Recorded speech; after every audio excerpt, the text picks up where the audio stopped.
บรรยากาศอยู่เฮือนลุงต้อมพี่น้องว้าวุ่นเอาซื่อๆก่อนที่จะไปมื้อนี้เฮามีภารกิจนึงพี่น้องเอ้ยก็บ่แม่นว่าภารกิจออกไปกันหมดบ้าน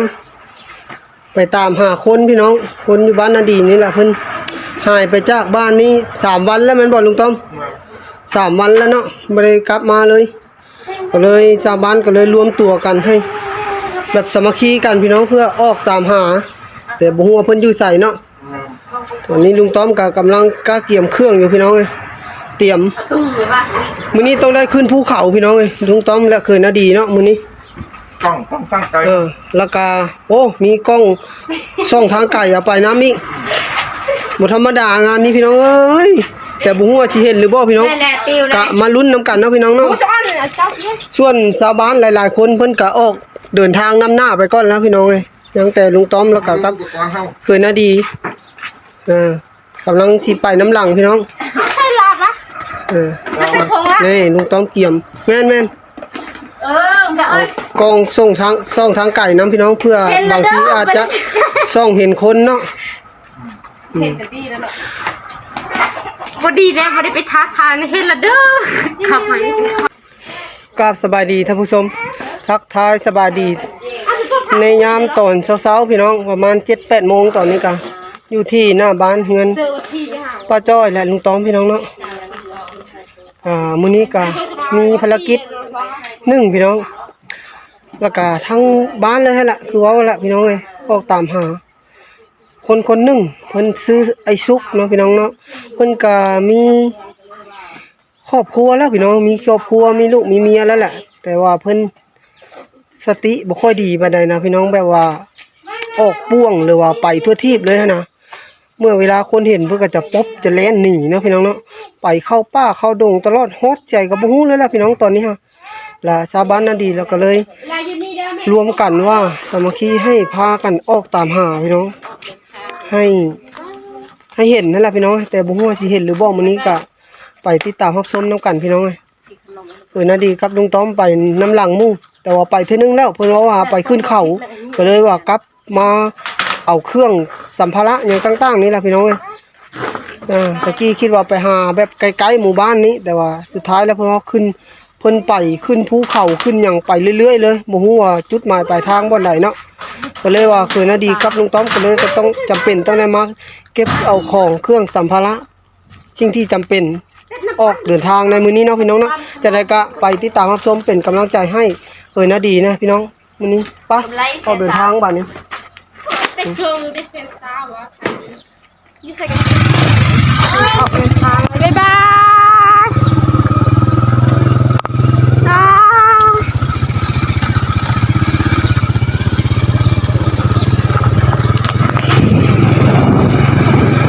สาวบ้านออกไปหมดแล้วเนาะที่เรือแต่เคยนาดีกันต้อม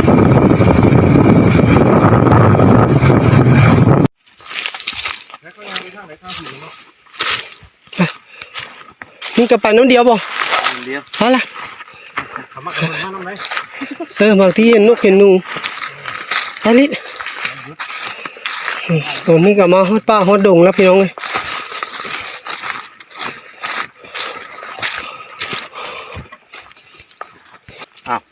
ทางก็ฮกๆเนาะมีแต่น้ำเนาะพี่น้องเอ้ยเบิ่งเอานี่แหละทางก็ได้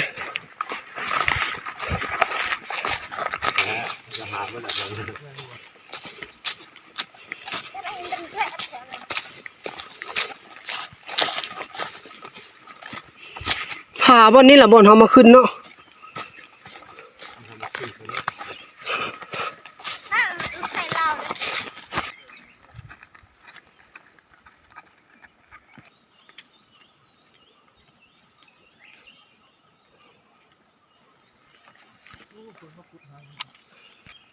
เขาต้องการให้เรียนให้ได้สูงที่สุดให้ประกอบอาชีพโดยที่บ้านคือเนื้อภรรยาพี่น้องยาได้ดีแค่ทำข้าวบ้านนี่เผาอีกแล้วนี่ผมก็มาพบอีกแล้วพี่น้อง2 คนป่ะทีมงานเห็นชาวบ้านเพิ่มอีกแล้วพี่น้อง ไปดู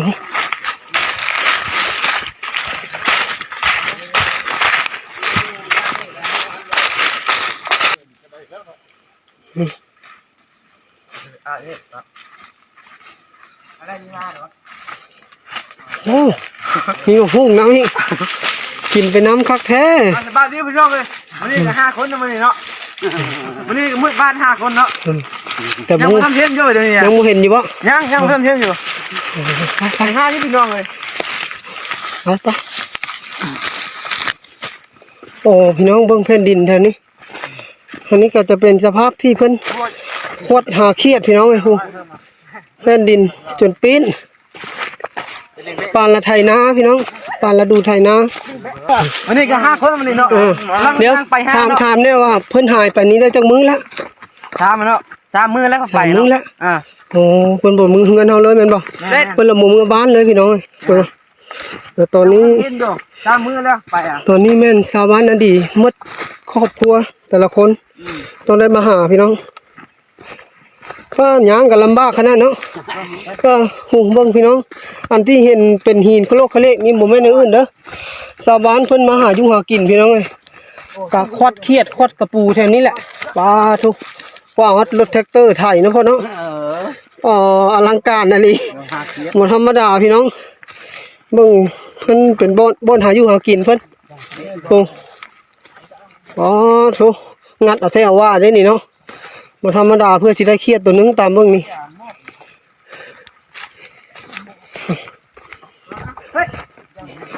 ที่เห็นว่าคนที่โบราณนี่ก็คือแบบว่าแยกกันหาพี่น้องแบ่งกันออกเป็นกลุ่มเนาะพี่น้องเนาะกันหลายกลุ่มพอสมควรแยกกันแต่ก็บ่ฮู้ว่าสิเห็นหรือบ่เนาะก็จังใดก็เข้ามาติดตามรับชมเพื่อเป็นกำลังใจให้ทีมงานชาวบ้านนาดีเฮานำแน่พี่น้องเอ้ยรอลุ้นไปนำกันว่ามื้อนี้จะเห็นพบเจอบ่เนาะพี่น้องเนาะคนที่หายไปฮะเนาะ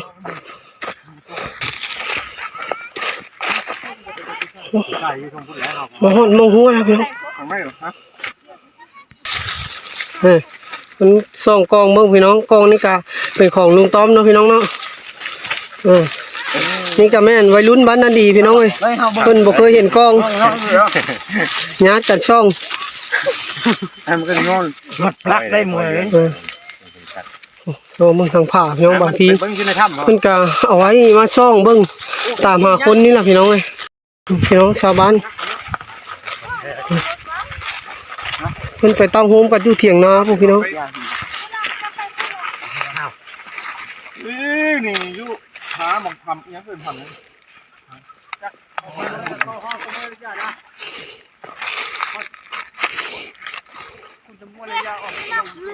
่นี่นะไอ้บุตรนี่มองมีบันพูดสะอาดนี่ไม่ได้มียิ่ง ทีมงานผู้ชายบ่ฮู้ไปทางไหนเนาะเพิ่นไปทางไหน พูดเขานั่งอยู่เถียง ตอนนี้เห็นแต่ทีมงานผู้หญิงพี่น้อง ฮะ พอทีมงานผู้ชายจักเพิ่นไปทางไหน ส่วนขอพูดสะอาดเลยไม่ต้องหาหรอกมันบอกโอเคแนวตื้อเลยปะโจ้เลยเอาอยู่ใส่กันเอาข่อยเลยงานกายมากขึ้นบนดีเนาะวีหนึ่งคิวหมดเนี้ยลุงต้อมกำลังโทรหาในบ้านพี่น้องว่าสิตามหาต่อบ่รู้ว่าจังใดเนาะแม่เรายักแล้วเบิ่งเกียงตัวนั้นเด้ต้องเลยในร้านเกียงหลังนั้นคนเดียวนะอยู่หั่นน่ะคือคนบ่เราว่าเราอยู่มั่วปั๊บมันอยู่ก็เห็นโอ้ยนั่งคักจริงผู้ชายนะผู้ถึงอยู่เทิงฮะนั่งใส่ซุปเจ้าของเถียง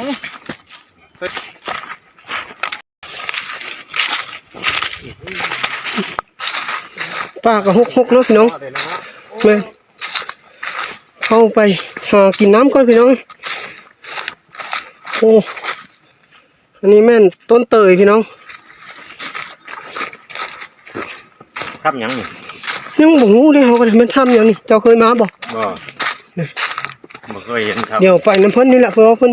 หูอยู่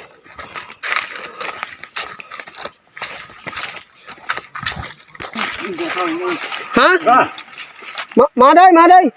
ตามทางเลยมาเลยลุงต้อมสิลงทางแล้วพี่น้องเดี๋ยวทาบางคนก่อนแป๊บนี้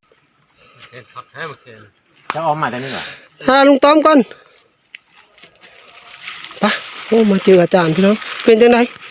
เมื่อย บ่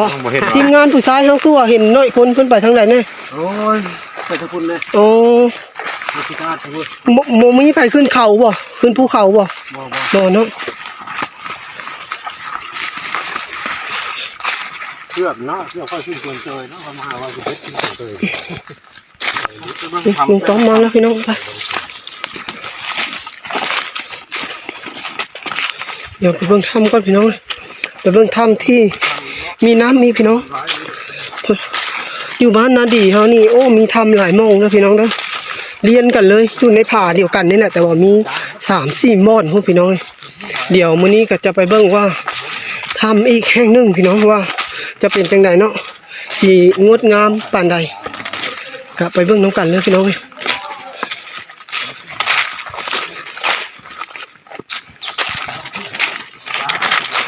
พี่น้องอลังการขนาดเลยพี่น้องทำงามขนาดเลยโอ้ยทำนี่คืองามแท้เลย โอ้เดี๋ยวเอาเบ็ดมาใส่กันโอ้ปลาทุกทีเขาไปนี่เลยเนาะไม่ทำไมเนาะ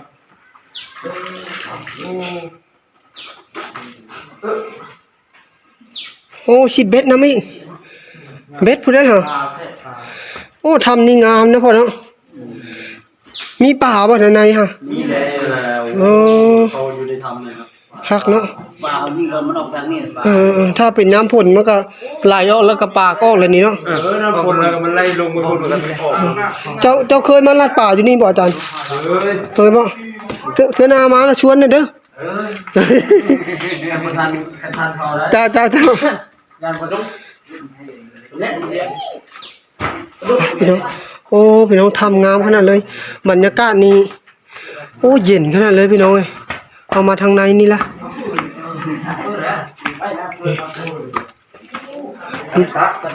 อันนี้ก็จะเป็นน้ ญาติ ำยาดพี่น้องน้ำยาดจากหิน ธรรมชาติ เป็นน้ำที่เกิดจากธรรมชาติแต่บ่ฮู้ว่ามันมาจากไสเนาะบ่แห้งจักเทื่อนะ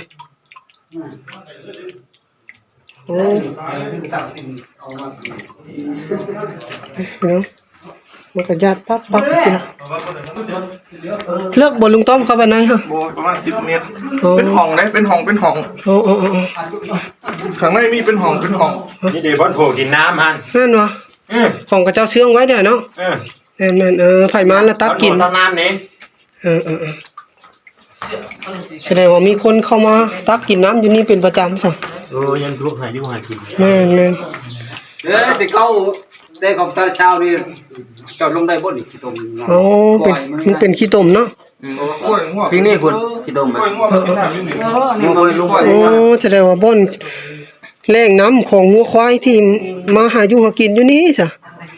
มันหูแล้วบ่อนว่า น้ำนี่ ตาเกซองบ่ได้เบิดครับ สิทำเมยบ่ ทำเมย โอ้ใกล้กันกับทำลมเนาะ ตลกพูดกัน เพิ่นว่าให้ย่างกลับไปแล้ว เขาบ่เห็นทำลมบ่ได้เห็น เพิ่นว่าบ่หาบ่ เพิ่นว่าบ่หาพอเฒ่าสายว่าพายางเขาเพิ่นสะอาดได้เลย อ๋อโอเค อันนี้ก็เมื่อเนาะกลับไปเนาะพี่น้อง ไปครับเงินพี่น้องเอ้ย เย็น เพราะว่าลุงต้อมโทรหาทางในบ้านเพิ่นเนาะผู้ใหญ่บ้านนั่นแหละเพิ่นว่าบ่หาแล้วบ่เห็นแล้วเพราะว่าจักบ่เห็นแล้วเพิ่นก็เลยว่า ให้ถอนกำลังกลับไปก่อนกลับไปตั้งรักก่อนพี่น้องไปปรึกษากันไหมว่าสิเอาจังใดต่อเนาะเพิ่นก็ว่าไปวางแผนกันไหมโอ้นี่ก็ พอแล้วให้กลับไปเลย สรุปก็คือวันนี้ บ่ยังบ่เห็นพี่น้องเลยขนาดกระจายกำลังแบบว่าแบ่งเป็นกลุ่มออกไปหาก็ยังบ่เห็นพี่น้องบ่ฮู้ว่าเพิ่นไปลี้อยู่บ่อนใดเนาะตอนนี้ก็กำลังเดินทางกลับพี่น้องในบ้านนี้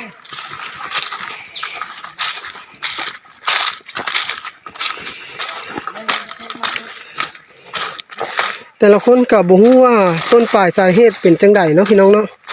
ที่เพิ่นจู่ๆก็แบบว่าหายออกไปจากบ้านแบบว่าบ่กลับมาเลยนะแต่ก่อนเพิ่นก็ปกติพี่น้องแต่ว่าเพิ่นก็เว้าว่า สติเพิ่นนี่บ่ค่อยดีปานใดเท่านั้นแหละก็เลยแบบว่าบางครั้งบางตอนก็อาการปกติบางครั้งก็เพิ่นก็จะออกเที่ยวไปเรื่อยๆเพิ่นว่าตามที่หลายๆคนเว้าพี่น้องนี่ก็อันดีก็บ่ค่อยฮู้ดอกก็ยินข่าวแบบเห็นข่าวๆแล้วพี่น้องที่จากเราปากต่อปากที่ชาวบ้านพระเจ้าเว้ากันเนาะพี่น้องเนาะ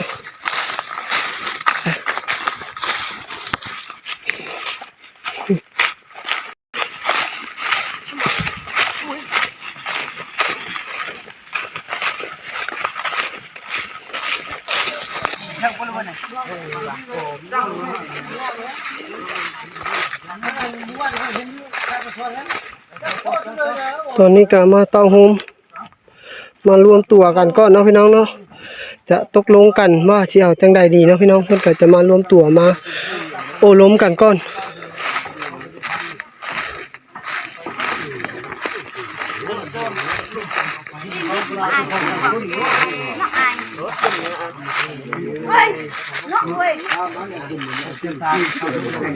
เดี๋ยวไปพังกันพี่น้องว่าเพิ่นว่าจังได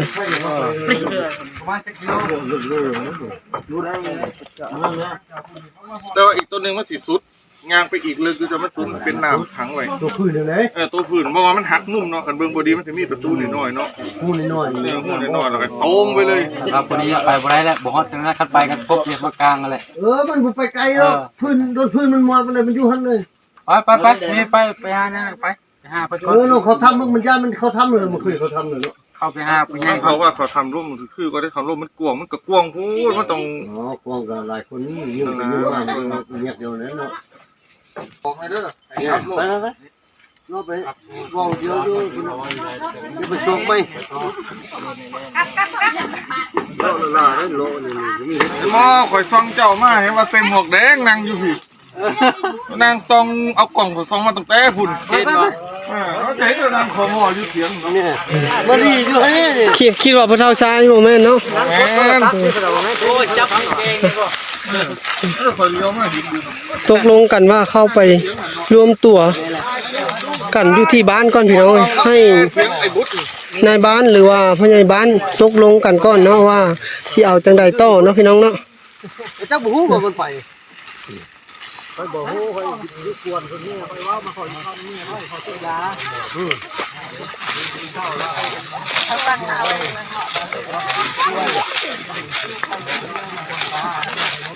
ใจเราใส่ทุกเด้นี่สงบ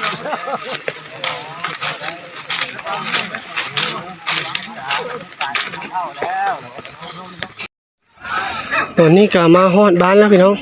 ซึ่งอันนี้ก็เป็นบ้านพ้นสะอาดเนาะพี่น้องเนาะอันนี้ก็จะเป็นเงินของผู้ที่เพิ่นหายไปจากหมู่บ้านนี่แหละพี่น้องเงินที่เพิ่นแบบว่าคนที่หายไปนั่นแหละว่าแล้วก็ได้เงินเพิ่นก็คักอยู่พี่น้องเลยชาวบ้านก็มารวมตัวกันอยู่บนนี้ก่อน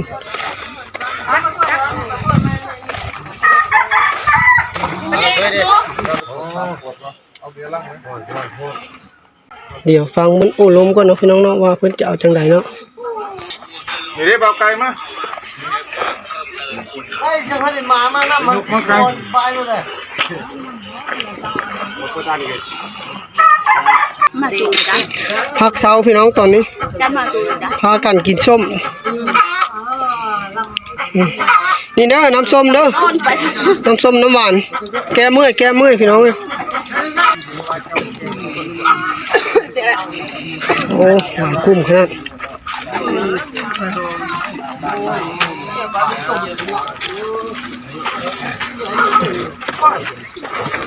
ไปขายประมาณไปขึ้นเนาะ ตอนนี้เขาเดินทางเมื่อพี่น้องเอ้ยทางในบ้านหรือผู้ใหญ่บ้านเพิ่นตกลงกันแล้วเนาะว่าอีก2-3วันหรือว่าเบิ่งสังเกตเบิ่งก่อนพี่น้องว่า ถ้าอีก2-3มื้อหรือว่า2-3วันเพิ่นยังบ่มาบ้านเนาะก็จังสิได้ออกตามหาอีกพี่น้องเอ้ยเพราะว่ามื้อนี้หาแล้วบ่เห็นสำหรับคลิปนี้ก็สิได้ขอจบไว้ส่ำนี้ก่อนเนาะพี่น้องเนาะแล้วพบกันใหม่ใน EP หน้าพี่น้อง